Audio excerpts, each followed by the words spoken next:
and welcome to Oh Boy, I Can't Wait for the News. I'm your host, Chester, and I'll be updating you on all of today's major events. To start, let's recap last night's major boxing match in Sydney.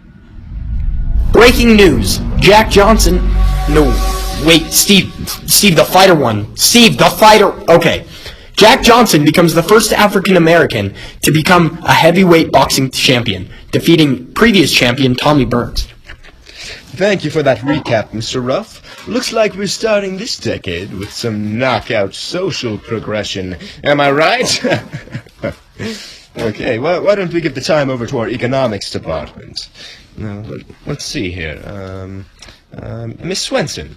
Miss Swenson, if you could describe our country's current economic standings in just a few words, what would they be? The Panic of 1910. Money.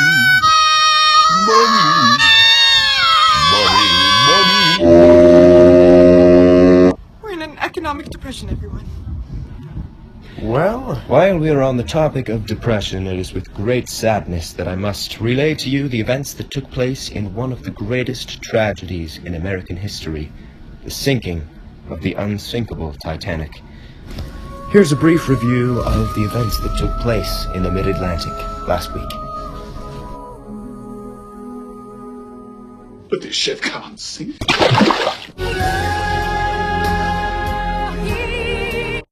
Well, I can't wait to hear President William Howard Taft's thoughts on this.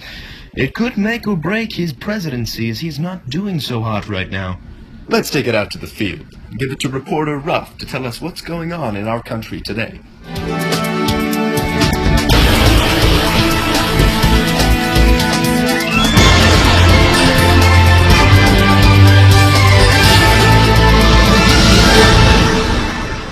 Okay, so it's 1913, and literally nothing is happening, and the most interesting thing of this year is the crossword puzzle.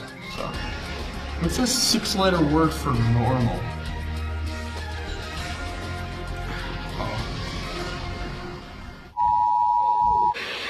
A month ago, on July 28, 1914, Gavrilo Princip, a Serbian nationalist, assassinated Archduke of Austria-Hungary, which propelled the Austria-Hungarian government to do an independent investigation to the Serbian government to wipe out terrorist organizations. Austria-Hungary declared war on Serbia on July 28th, which led to Germany declaring war on Russia and attacked it through its allies, France and Great Britain, which brought them into the war as well.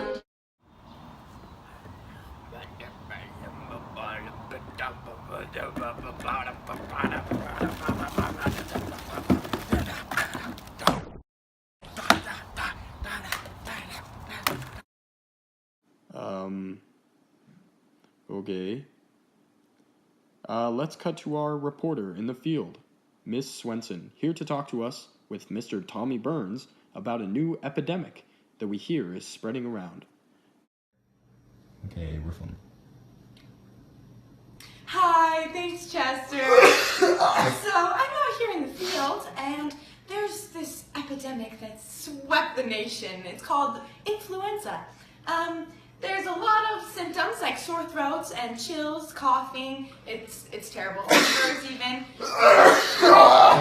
Currently, 30 million people have died because of this, and we're still counting. So I'm here today with Tommy Burns, the boxer. Recording? Yeah, it's fine. So he's gonna tell us a little bit about his symptoms.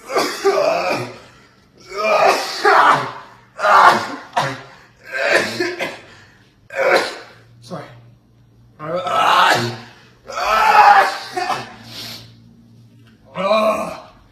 I've been trying to not be sick. Okay, well, this just in. We have 50 million people are now dead because of this flu. Back to you, Chester. Oh yeah, I like that. That tastes delicious. That tastes so... What? You said... Did you say we were recording? Cut to commercial.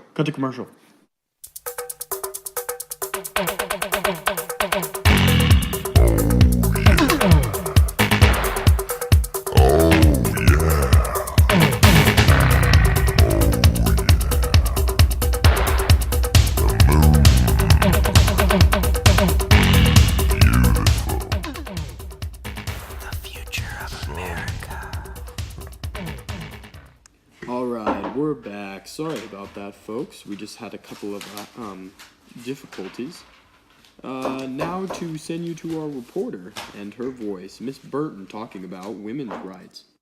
Emmeline Pankhurst's organization, the Women's Social and Political Union, to get women's suffrage, has gained support. She believes the movement has to be radical and militant if it is going to be effective.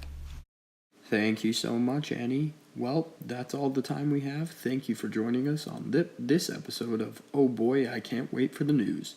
See you next week.